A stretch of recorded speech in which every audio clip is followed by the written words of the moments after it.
Broadcasting live from atop the Rocky Mountains, the crossroads of the West. You are listening to the Liberty RoundTable Radio Talk Show. James Comey, Donald Trump, border security, the Supreme Court, crime and public safety, severe weather, Trump's popularity plummets. Are you happy to have you along, my fellow Americans? I'm Sam Bushman with another hard-hitting news the networks refuse to use episode of Liberty Roundtable Live. LibertyRoundtable.com, LibertyNewsRadio.com for the radio side, Rumble, Twitter, X, Truth Social. We're everywhere, baby. Spreading the word, talking about things that matter most in the country. And everybody talks about the things in the country. But what about a constitutional reference point? What about a reference point of God, family, and country? That's what we bring to the table, ladies and gentlemen. By the way, I was on with our dear friend Jacob Oakes over at Liberty United. Yesterday, we did some pre-records of some great content they're going to be releasing. I'm taking part in that show as a little bit of an FYI. Go to unitingliberty.com for the website, Liberty United. unitingliberty.com, and you can check out that. I interviewed a great lady, Sharon, about homeschooling. So that was great. And then Jacob Oakes and I talked about, is God in the Constitution? And a lot of people claim that he's not, but when you really study it and talk about it, wow, no doubt he is. In the Declaration of Independence, in the Constitution, in the Bill of Rights, in the Founders' Writings. Our Christian roots are absolutely beyond debate, if you're honest. And we talked about that in great detail, so that was kind of fun. All right, anyway, check that out, unitingliberty.com. And now the White House faces political pressure over handling of the Iran conflict. I think Congress should be the ones that should be having a beating on this. Again, the White House couldn't go to war if Congress didn't let him. The White House wouldn't have been spending $25 billion on the war if Congress wouldn't let him. So I look at Congress. They're the ones that hold the responsibility for war constitutionally. They're the ones we delegated to deal with war. They're the ones that hold the purse strings. Okay? So, it's sad the White House is getting the hit for this, although you could say Donald did it. But Congress really allowed him to do it, and it's their job to stop him. It's their job to use the checks and balances to say, no, Donald, no. Look, we control war decisions. We control the purse strings, but they didn't rein in Donald, and now they're paying for it dearly. Polling now shows Donald Trump's approval rating going down, tied to rising costs and ongoing military engagement. I think that's true, but I think it's way more than just that. I think it has more to do with the fact that we, the people, are struggling economically. I don't think people really care too much, to be honest with you, about Trump going to war. We don't feel the war in the United States as long as gas prices stay low. But when the economy starts to suffer, that's where we kind of go, what gives with that, right? So on one hand, I understand what they're saying, that, Trump's taking a beating over this. Polling shows declining, tied to rising costs. I think that's the case. It's the rising costs that are the issue. The ongoing military engagement, I think we just are starting to realize it's a big problem. So the next headline alongside this one says this: Trump's popularity plummets.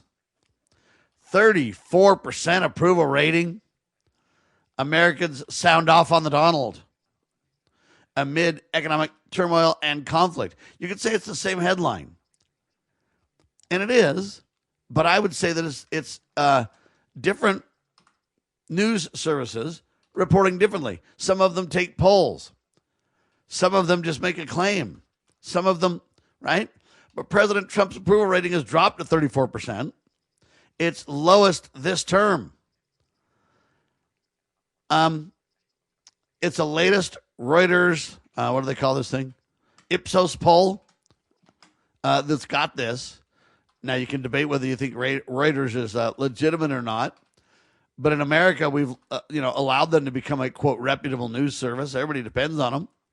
The drop reflects a, quote, 2 percentage point decrease from earlier this month. Okay, everybody's just kind of concerned about food and gas and stuff like that. The poll surveyed 1,014 adults. They say it only has a margin of error of 3%. So, how accurate the polling really is, I don't know. I've always kind of wanted to get, and Alex Jones has talked about this and other people, and they're right to do so. I would like to get my own kind of polling group to see what people really feel like. How many people are really for the war?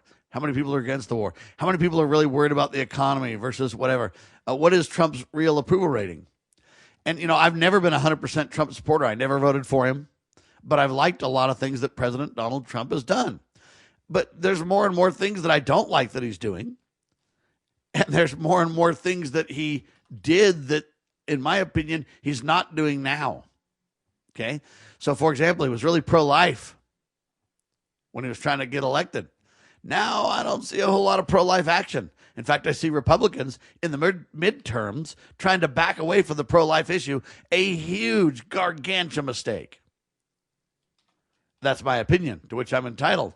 I believe they should double down on pro-life and say, do you really want to elect another pro-death member of Congress?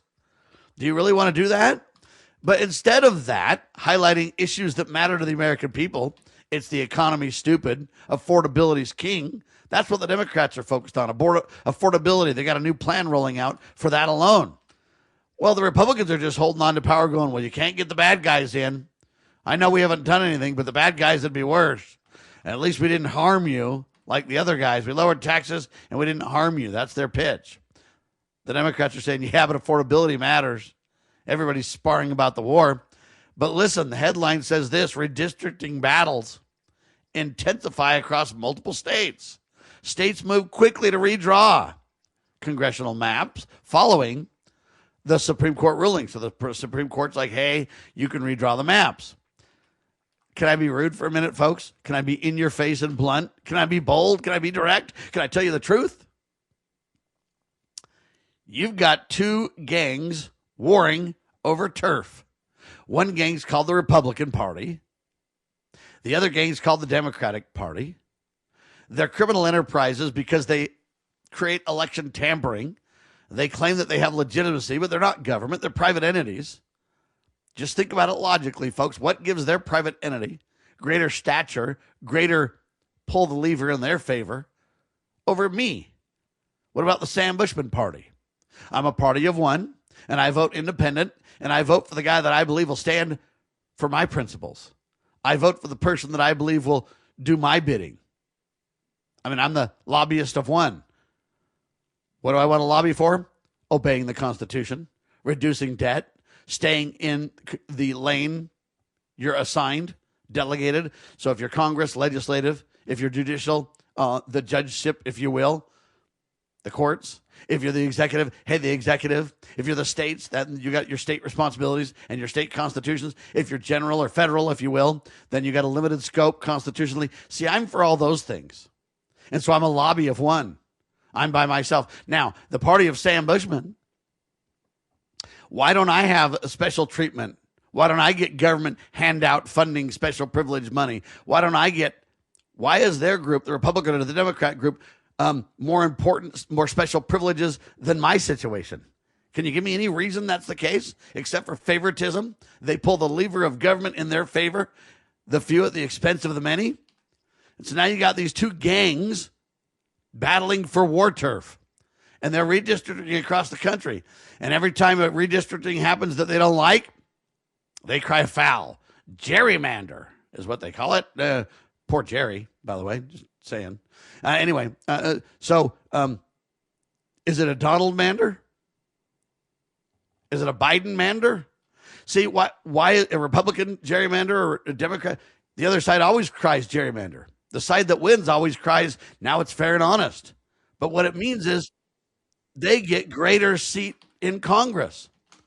They get more special privilege, right? They get more special privilege is what it is. And the problem with all that, folks, as far as I can tell, is it means the Republican Party or the Democratic Party, they get more privilege than I get. Now, why that is, I don't know. Because it used to be the Whigs back in the day before the Republicans came into being. It was the Democrat and the Whigs that had special privilege. And the Republicans are like, hey, man, we need special privilege too. So by hook and by crook, the Republican Party replaced the Whig Party. Now the Whig Party has no influence, no authority, no. So now the Republicans do. And the Democrats do. But the Sam Bushman Party, what, I've been disenfranchised? Is that it? It's a sham, folks.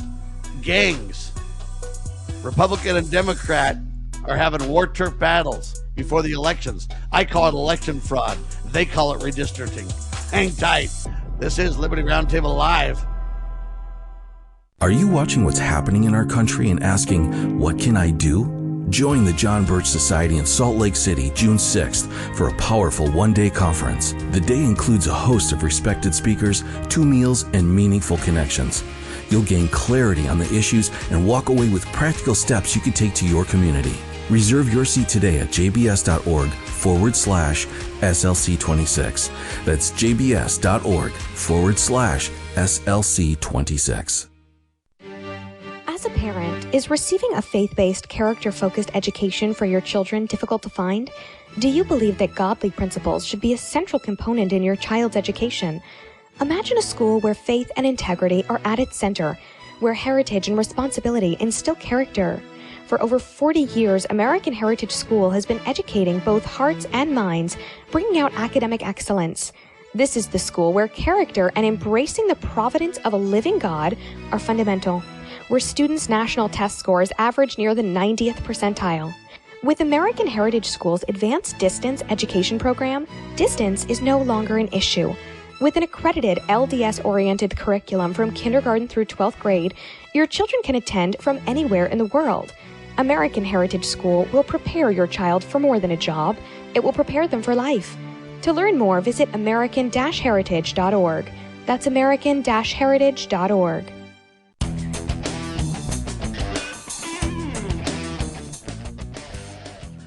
All right, so there's war gangs going on, ladies and gentlemen, in America while we're at war overseas. States move quickly to redraw congressional maps. The other side always cries foul and says gerrymander.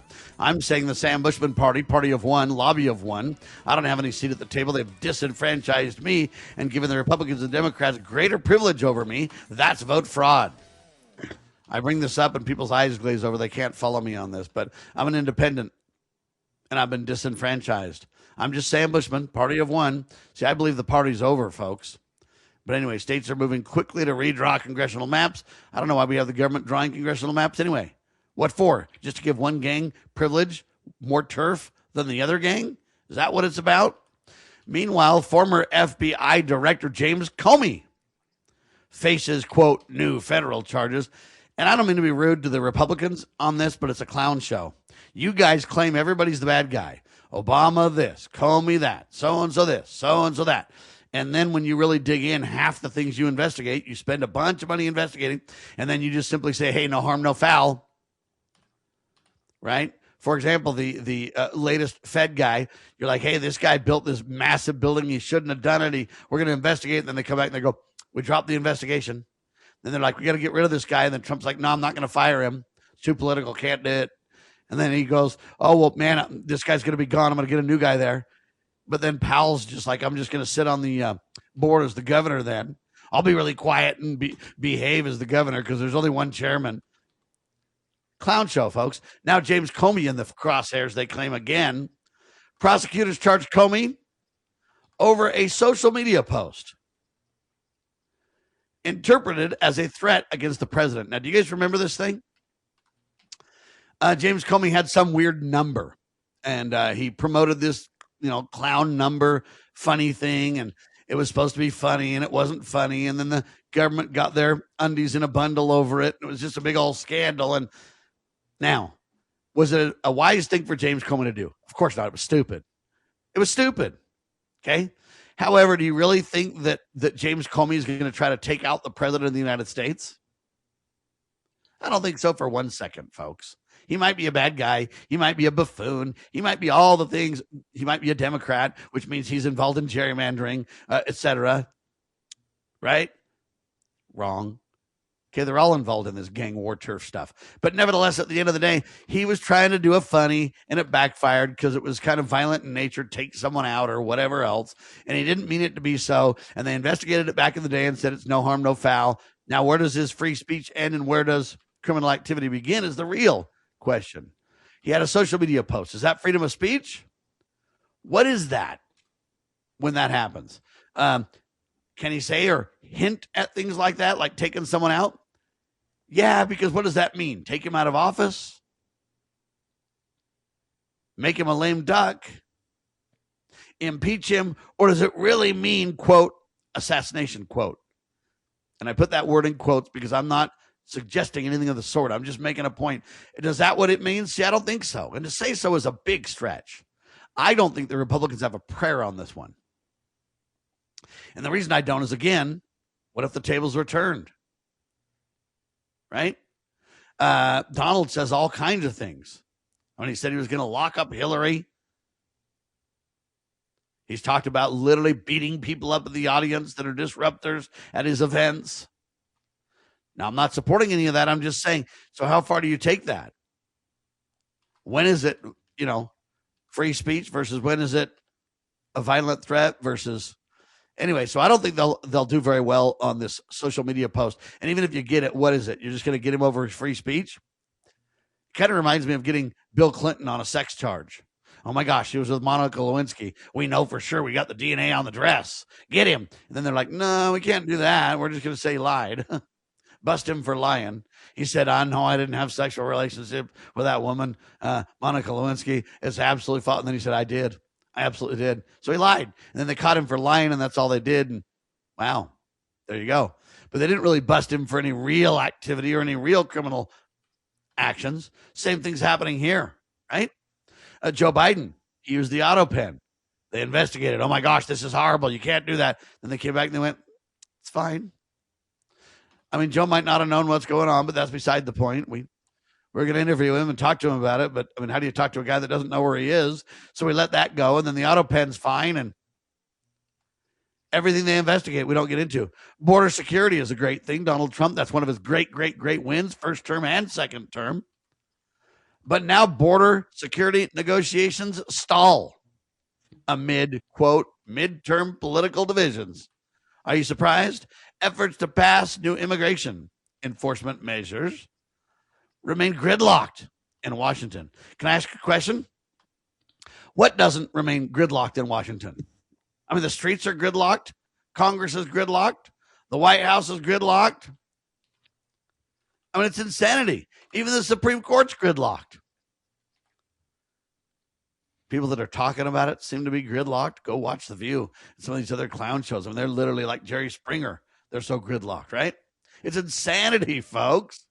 Supreme Court now continues to hear cases, quote, limiting federal agency authority. What does that even mean? Oh, yeah, we're going to rein in the president.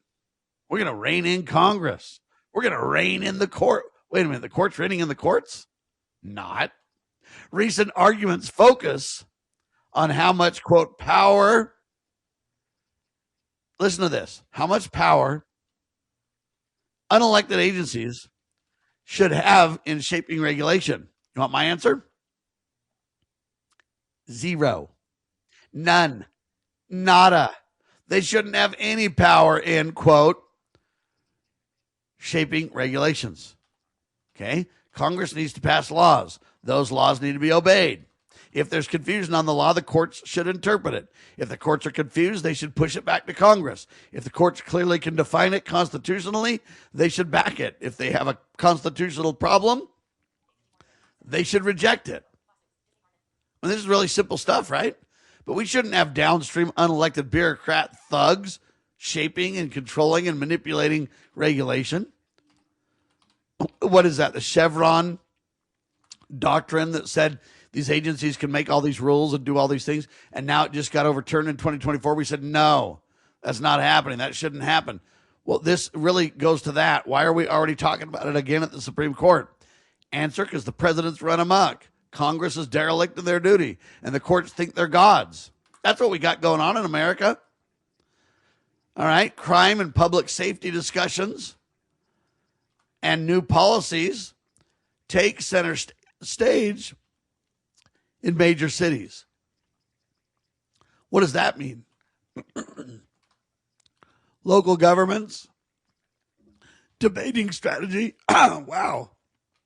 Sorry, guys. Local governments debating strategy. It's policing strategies, funding, criminal justice reforms. What do we do with all this? Well, they're battling about it. They're battling about it in all these different cities. And my response is, what is there to battle about? This is very simple. We need police. We need law and order, especially as society and government continues to break down. So we don't need to debate policing strategies. Let the police chief, or better yet, the sheriff, make those decisions. After all, he's the one that's got experience. That's why he's there, right? And after all, he's the one that can make these decisions knowing his community. It's called community policing, knowing his community, making wise decisions. Let's not defund the police and then ask them to do a better job. But what should be the strategy? Well, there's no such thing as a victimless crime. Let's start with that logic. There's no such thing as a victimless crime. Secondarily, look at the 10 Commandments.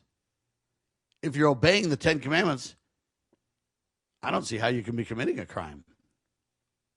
Pretty simple stuff, huh? And when we say public safety policies, what does that mean? Public safety is really simple. Have the community become the eyes and ears of law enforcement. That's called community policing. That's what we need more of. We don't need to debate this and argue and talk about defunding the cops, and that's a bad deal.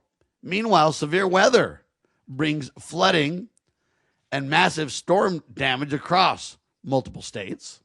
Recent storms have caused disruptions and now have prompted emergencies and emergency responses and warnings across affected areas. It's a bad deal, folks. Our prayers are with these states that are having weather issues. For me, it's going to be a beautiful sunny day this afternoon and tomorrow, and it's just delightful weather. And I hope you have delightful weather too. If you have wacky weather, don't turn to the government. Don't turn to global warming psychosis. Just turn to God Almighty and pray. Pray for calmer weather. Pray for rain if you don't have enough water. Pray the floods stop if you have too much water. Just pray to God Almighty. After all, isn't God the ultimate weatherman? He even knows the future, folks. What do you think of that? All right, Ford's in the news. Ford posted an $11.1 billion net loss in the fourth quarter of 2026. That's the largest since the 2008 crisis. Now, this happened a month or so ago, but I'm bringing it up now because it's really important right now. Contributing factors to the loss at Ford: lower than expected demand for electric vehicles. Yeah, they had a fire at an aluminum supplier as well. That made kind of a difference. The company's EV, electric vehicle division, lost $4.8 billion in 2025. They're expected to have similar losses this year. But now that gas prices are through the roof, they think it might help save their business, right? Ford's CEO, guy's name is Jim Farley, I think, said they plan to break even when? Like 2027. Oh, 29, sorry. It'll be a while. Okay, last thing we need is government motors, right? Just remember, we need the government to stay out of it, would they please. I'm Sam Bushman, LibertyRoundTable.com. LibertyNewsRadio.com. That's the radio site, and TV, X, Twitter, Rumble, YouTube. Spread the word, share the love. God, family, and country. I'm Sam Bushman. And God save the Republic of the United States of America.